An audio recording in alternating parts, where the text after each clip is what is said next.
Thank you for tuning in to TTV. I'm your host, Toya, and today I have a fictional story that I think you guys are going to love. I'm going to discuss that with you guys today, so I'll be right back.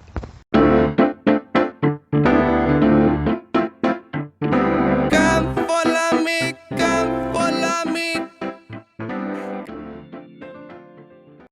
All right, thank you for tuning in to TTV. I'm your host, Toya. Today is Sunday, October 24th.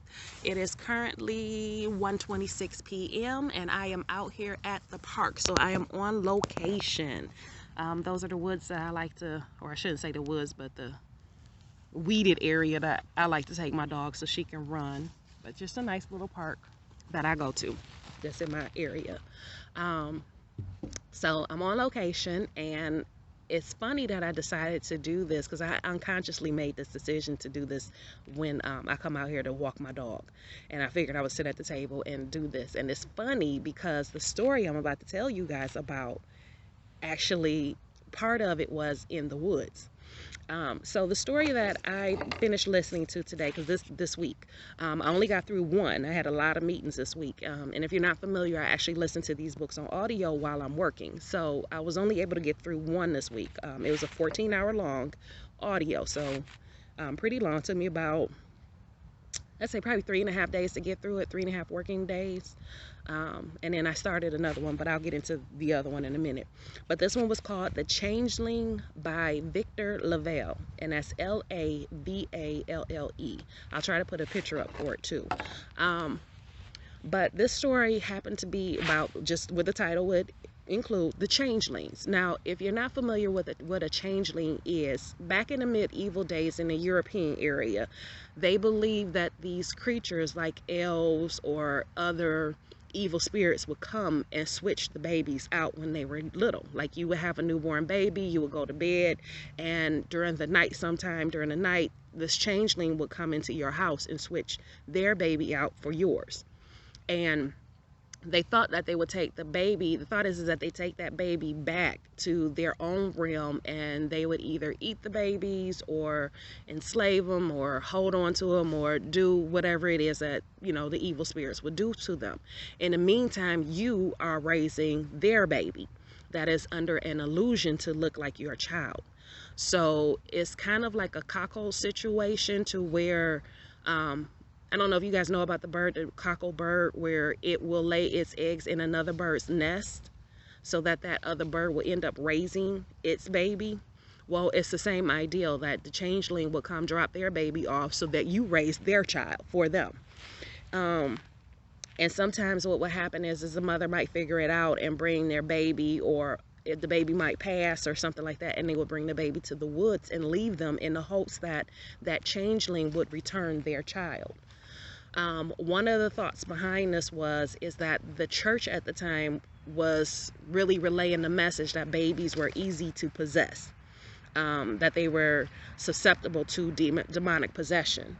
And that's where the ideal that the changelings coming out, where they would possess the baby, or these evil spirits would come and take the child and switch them out. And so that's basically in a nutshell of what a changeling is. I've even seen a story where it was told, it was an Irish one, where the man, his wife ended up doing her own business, or she was making stockings for other ladies. I think she even did clothes as well, that she made clothes. But because she was making more money than her husband, and because she was becoming more independent, he told the townspeople that his wife was no longer there, and that this was a changeling. And she basically had to act like she was under a possession and came out of it in order to save her own life. So that's another ideal, or another example of what a changeling is. Now, what I like about this story, The Changeling, which again, it was 14 hours long, so it's a good one if you want to listen to while you're at work. But the thing I like about this one is that the story is based in today's time. It's in New York City, but it's like today's time, because I don't think they actually gave a year, but it's like current. And it has its own little twist to it. So it is the typical changeling story where something comes and gets your baby, but it's a little different. And I don't want to go into too much detail in case you want to go out there and listen to it. Now, even though it's fiction, I always say there's always something to get out of fiction. Um, Even though it's a make-believe story, there's some basis to truth in it. And in order to make it a good fictional story, you have to have it relatable to the people. Like, you have to be able to relate to those characters, relate to the time, or something, relate to incidents or things that are going on at the time. And in this story, you have two young couples. You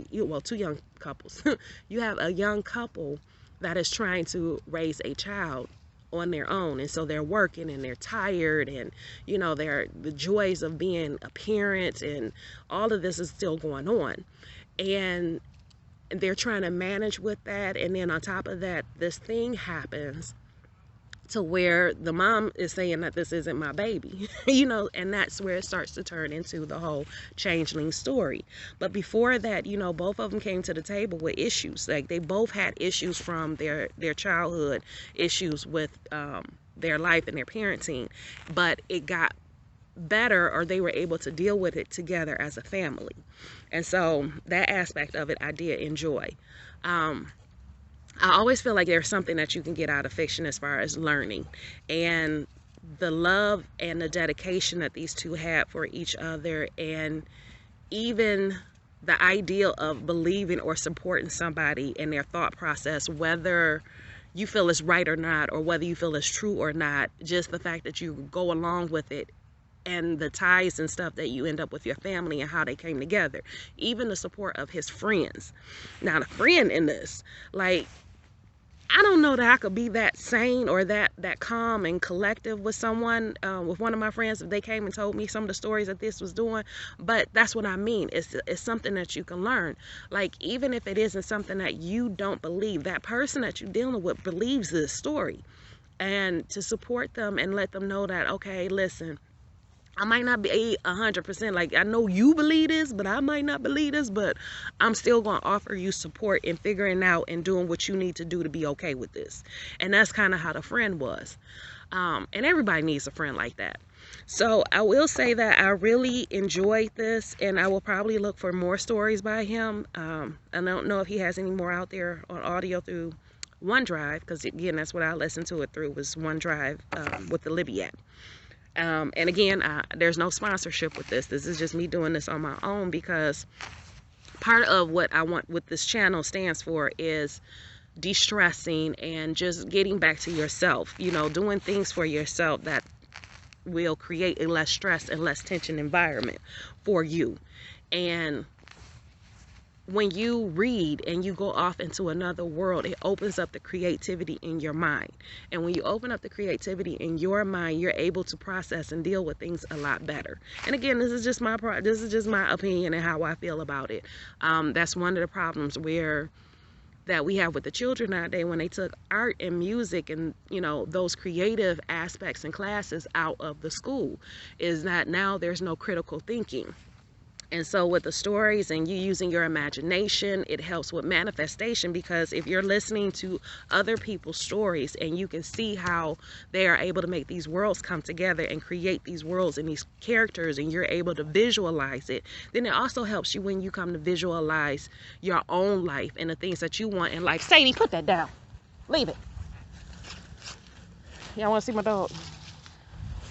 Yeah, but it helps with your own manifestations in your own life, because you are able to create, because you've been doing it. You've been creating the imagery off of someone else, and now it's easier for you to create your own imagery and to see your own life and see the progression of things in your own life in your own way, the way you want them to be. So I really do enjoy listening to other people's stories for that reason, because you need to be able to critically think.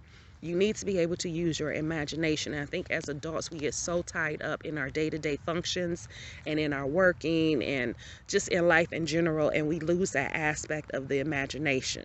So that was why I decided that I would start doing these books and sharing them with you, because not only am I sharing good stories, I'm helping you with your imagery so that you can manifest your own destiny and make changes in your own life and open up your mind to the critical thinking aspects of your own life. So I love you guys. Happy Sunday. I hope you enjoy this, and check the story out, because like I said, it was a good one.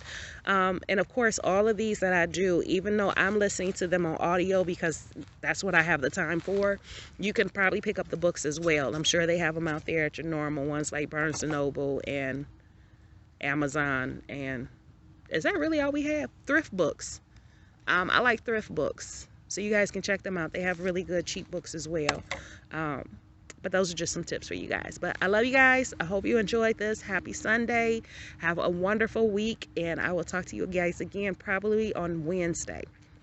That's when I'm going to do another videos on Wednesday. So I'll see you guys then. All right, bye-bye.